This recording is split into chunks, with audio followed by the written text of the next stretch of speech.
అబ్బో ఇక్కడ కేజీ చీరలు కొంటే అర కేజీ చీరలు ఫ్రీ అంట. మంగళ్య షాపింగ్ మాల్, కేజీల్లో సేల్, టన్నుల్లో ఆనందం. కొమరం భీం ఆసిఫాబాద్ జిల్లాలోని మారుమూల ఆదివాసీ గ్రామాలలో సరైన రోడ్లు, వంతెనలు ప్రజలు ఇబ్బందులు పడుతున్నారు. ఇక ముఖ్యంగా గర్భిణీలు వర్షాకాలంలో వాగులు దాటలేక తమ ప్రాణాల మీదకు తెచ్చుకుంటున్నారు. ఈ పరిస్థితిని స్వయంగా చూసిన ఏఐసీసీ మహిళా జాతీయ కార్యదర్శి అదిత చలించిపోయారు. బ్రిడ్జి ఏర్పాటు అంశాన్ని ప్రభుత్వం దృష్టికి తీసుకువెళ్తానన్నారు. తన ప్రయత్నం విఫలమైతే సొంత ఖర్చుతో బ్రిడ్జి కట్టిస్తానని హామీ ఇచ్చారు.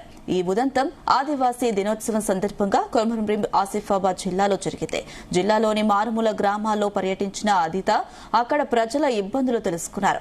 గర్భిణీల సమస్యలు తెలిసి చలించిపోయారు. వెంటనే అక్కడ జరిగిన సభలో తన నిర్ణయాన్ని వెల్లడించారు. అదిత నిర్ణయంపై అక్కడి ఆదివాసీలు ఆనందం వ్యక్తం చేశారు. మీ గ్రామం ముందు ఉన్న 2 చిన్న కాల్వర్ట్లు లేని కారణంగా చాలా మంది గర్భిణీ స్త్రీలు మరణించారు అని చెప్పడం జరిగింది. ఇది చాలా బాధాకరం. నేను ఇది మొదటిసారి వింటున్నాను, నిజంగా చెప్తున్నానండి, ఇది మొదటిసారి వింటున్నాను. కానీ ఈ 2 కాల్వర్ట్లు నిర్మాణానికి నేను ప్రభుత్వ దృష్టికి తీసుకెళ్తాను, ఢిల్లీ వరకు తీసుకెళ్తాను. ఒకవేళ అక్కడ ఏమన్నా పని కాకపోతే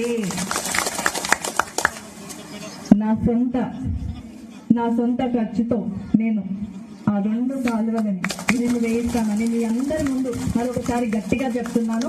అతి త్వరలో ఈ వచ్చే 28 తారీఖు తర్వాత లేకపోతే వచ్చే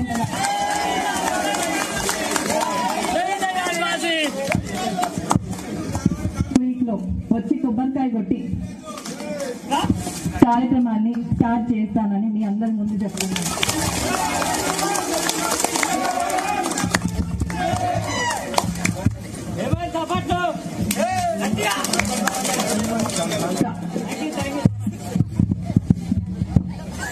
రెండు కలవట్లని నా సొంత ఖర్చుతో నేను తప్పకుండా చేయిస్తానని మరి మీ అందరికీ మరొకసారి చెప్తున్నాను. ఎందుకంటే ఇక్కడ ఉన్న అక్కచెల్లెలందరికీ అర్థం అవ్వలేదు అనుకుంటా. అర్థమైందమ్మా? 2 కాలువలు మళ్ళీ బీటీ రోడ్డు వేయిస్తాను, సరేనా? హ్యాపీయా? సంతోషమా?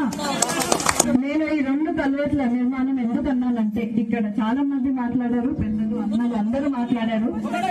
అందరి సమస్య ఒక్కటే, ఊరు సమస్య ఒక్కటే కాబట్టి ఇక్కడ గర్భిణీ స్త్రీలు కూడా తన ప్రాణాలు వదిలేయడం జరిగింది కాబట్టి అది చాలా మనసుకి హత్తుకొని ఈ నిర్ణయం తీసుకున్నాను. 2 కల్వర్ట్లు తప్పకుండా నేను చేయిస్తానని మీ అందరికీ మాటిస్తున్నాను.